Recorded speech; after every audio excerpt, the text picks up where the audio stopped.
Everyone, welcome to all of you. आज हम लोग क्या पढ़ेंगे, ऑर्बिट और ऑर्बिटल के बारे में। देखो, अगर आप केमिस्ट्री पढ़ रहे हो और उसमें एटॉमिक स्ट्रक्चर पढ़ रहे हो तो ऑर्बिट और ऑर्बिटल के बारे में जाने बिना कुछ हो ही नहीं सकता है। बहुत इंपॉर्टेंट होता है इसके बारे में जाना। ठीक, तो आइए आज हम पहले ऑर्बिट देखते हैं क्या है, फिर देखते हैं ऑर्बिटल क्या है। ठीक है, आइए ज़्यादा टाइम ना वेस्ट करते हुए पढ़ते हैं ऑर्बिट और ऑर्बिटल के बारे में। देखो, ऑर्बिट क्या होता है। ठीक, ऑर्बिट से आपको एक चीज़ समझ में आ रहा है, ऑर्बिट को हिंदी में कहते हैं कक्षक। तो कक्षक क्या होता है, जैसे आप लोग क्लास में पढ़ते हैं तो आपके क्लास क्या है, एक कक्षा है ना, एक कक्षा है। हिंदी में बोलो तो क्लास, तो ऐसे ही जहाँ इलेक्ट्रॉन रहते हैं उसी को क्या कहते हैं, ऑर्बिट कहते हैं।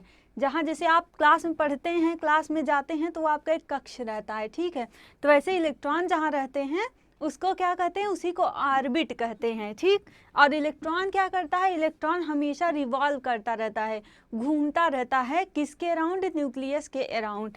तो मतलब न्यूक्लियस के चारों तरफ। तो इसको डिफाइन कैसे करते हैं, orbit is defined as the fixed path. कैसा पाथ है, फिक्स्ड पाथ है। मतलब कि अगर इस तरह से मान लो ये क्या है, ऑर्बिट है, मान लो ये एक ऑर्बिट है, यहाँ पे क्या होता है, न्यूक्लियस होता है। मान लो इलेक्ट्रॉन क्या कर रहा है, जैसे इलेक्ट्रॉन, ये इलेक्ट्रॉन है और इलेक्ट्रॉन क्या करेगा, रिवॉल्व करेगा। तो इलेक्ट्रॉन क्या करेगा, अपने इसी फिक्स्ड पाथ, मतलब इसका ये जो पाथ है इसी पे चलेगा। ये नहीं कि इसमें, जैसे मान लो एक और ऑर्बिट है तो ये नहीं कि ये इलेक्ट्रॉन इसमें जाके ऐसे चल रहा है, ऐसे जंप करके ऐसे चला जाए, इधर चला जाए, ऐसे नहीं करता है। लेकिन वो एक स्पेशल केस रहता है, एक जनरल कंडीशन की जो बात हो रही है। तो जो ऑर्बिट है उसमें इलेक्ट्रॉन क्या कर रहा है, अपने एक फिक्स्ड पाथ पे चल रहा है। मतलब कि उसका या फिर इधर जंप भी कर लेगा तो फिर इसी में रिवॉल्व करता रहेगा। मतलब उसकी पाथ क्या है, वो फिक्स है। और वो पाथ क्या होता है, मतलब वो राउंड राउंड होता है। ठीक है, बताया था मैंने कि इलेक्ट्रॉन जिसमें मतलब रिवॉल्व करता रहता है वो पाथ उसका क्या रहता है, राउंड शेप रहता है। तो वही इसमें डिफाइन किया गया है कि orbital defined as a fixed path. याद रखना ये पॉइंट कि पाथ कैसा होता है, फिक्स्ड होता है, on which electron revolve around the nucleus. Simple सी बात है कि इलेक्ट्रॉन किसके अराउंड घूम रहा है, रोटेट कर रहा है, न्यूक्लियस के अराउंड घूम रहा है। समझ में आया, किसके अराउंड घूम रहा है, न्यूक्लियस के अराउंड। कुछ नहीं तो आप बस ऐसे याद कर लीजिएगा कि आप कहाँ जाते हैं पढ़ने, आप कक्षा में पढ़ने जाते हैं। तो कक्षा क्या है, आप वहाँ पढ़ने जाते हैं। लेकिन हाँ, ये जो ऑर्बिट है ये इलेक्ट्रॉन हमेशा इसमें रहता है। ठीक है, तो एक जनरल कंडीशन में, मतलब कि अगर उसमें ना कोई प्लस है ना माइनस है, एक एटम की हम बात करें, एक एलिमेंट की बात करें, तो इलेक्ट्रॉन एक फिक्स्ड पाथ में न्यूक्लियस के चारों ओर क्या करता है, रिवॉल्व करता रहता है, घूमता रहता है। उसी को हम क्या कहते हैं, इलेक्ट्रॉन का ऑर्बिट कहते हैं या फिर ऑर्बिट कहते हैं। आइए अपने नेक्स्ट पॉइंट पे चलते हैं। नेक्स्ट पॉइंट क्या है हमारा, अगला है हमारा क्या, ऑर्बिटल। अगला पॉइंट है हमारा ऑर्बिटल। देखो ऑर्बिटल क्या है, उसमें क्या था, देखो उसमें फिक्स्ड था। यही दोनों में अंतर है, अंतर को पहले समझिए। उसमें जो पाथ है वो फिक्स्ड है, लेकिन यहाँ ऑर्बिटल में क्या है, जो ऑर्बिटल है इसको क्या कहते हैं, 3D स्पेस। 3D स्पेस मतलब इसको क्या कहोगे आप, 3D स्पेस। मतलब कि x हो गया, y हो गया, z हो गया।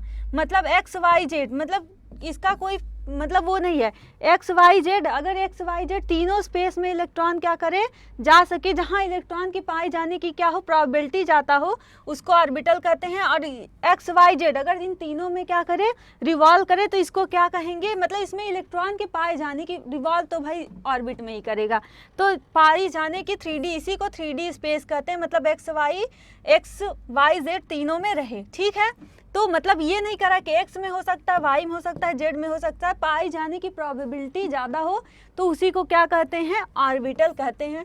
तो ये क्या है कि 3D space around the nucleus. Nucleus के चारों तरफ क्या होता है, मान लो ये न्यूक्लियस है।